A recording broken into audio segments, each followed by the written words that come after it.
Okay, it's getting dark in the room that I'm in. We're going to get video 2 out, and it's going to be another devotion. Okay? Okay. No singing here. All right. So, God wants your heart. That's the topic. Can you see me? Okay. God wants your heart. But the Lord said to Samuel, "Look not on his appearance or at the height of his stature, for I have rejected him. For the Lord sees not as a man sees. For man looks on the outward appearance, but the Lord looks on the heart." 1 Samuel 16:7. Going to read it again for you. God wants your heart.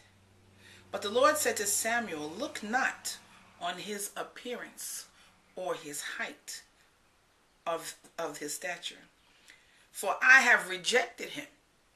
His height doesn't mean anything to me. For the Lord sees not what a man sees. For man looks at the outward appearance, but the Lord looks on the heart. Religious teaching turns our attention to our outward appearance, but it doesn't empower us to clean up our inside thoughts and intentions. Did you hear that? It said religious teaching tells us to clean up what people can see, but it doesn't teach us how to clean up our inward thoughts and our intentions. Because it's our thoughts. I feel like my pastor now. It's our brain. It's our thoughts that tell everything else what to do. Our emotions make us excited and we start to feel something, but it's what the brain says that happens. And religious teaching doesn't teach us how to clean that up. That's that organized stuff you talk about. Jesus called the religious Pharisees whitewashed tombs full of dead man's bones.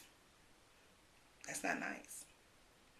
And you can find that in Matthew 23, chapter 23, verse 27. Because they boasted of their perfect obedience to the Hebrews' laws. See, they knew the laws. And they boasted. They puffed themselves up. They bigged themselves up. Like now you have people who throw around Bible verses. You have those that can quote scripture and verse. I can't. And they think they something. But that's their outward appearance. That's not how they think. That's what they learned in the book. But how they talk at home, how they treat each other, how they won't feed somebody who has less than them, how they're not giving, how they count every penny, and they make sure they give the church just the 10%, and here's a little offering. Don't y'all be asking me. Don't y'all be asking me. Let's outside the church. Let's just talk about on a neighbor basis. I can't talk about neighbor basis because I would talk about my neighbor. And see, that's me knowing the law. But if I talk about my neighbor, what I know and how I live, two different things. My outside, what you looking at, looks good. But my inside and how I think of you, it should be the same. Circumspect. But God didn't see them as perfect. Meaning the Pharisees. God didn't see the Pharisees as perfect because their hearts were not merciful as his. God would rather have someone with a sweet, wonderful heart toward him who makes mistakes than somebody with a slick performance who is rotten inside. They go, that stink again. You smell that stench? What was that was that my neighbor? When God looks at your heart today, let him find it wholly seeking him.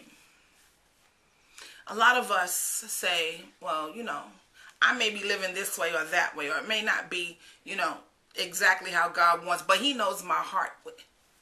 You know your heart too. Don't you know your heart? Did you hear what it said? It said, okay, when God looks at your heart today, let him find it wholly seeking him. So my sister or brother, when you say, well, God knows my heart, you're right. And if your heart means you're a kind person and your heart means, you buy Girl Scout cookies, and if your heart means, you give at the altar, and your heart means, you go to church, you light some candles, you say a couple of Hail Marys, and you go through your rosary. That's cool. But does your heart seek God? Later for what church? Later for what building? Because I don't believe in the church is this wall. This is the church right here. Me and 5 other sisters or brothers. This is the church right here. Obeying God's word. This is the church right here. Living spiritually clean. This is the church right here. This is it.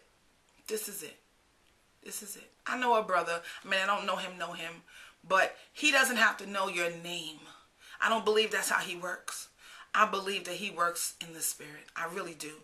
He feeds the homeless. He feeds the downtrodden. He makes available phones for people in case of emergencies. He walks and cooks food in his house or gets food from people who will donate. And he makes sure that people who he don't even know their name, maybe they don't even remember their own name, he makes sure they eat. He shows them love. He hugs them up. But I know some church folks.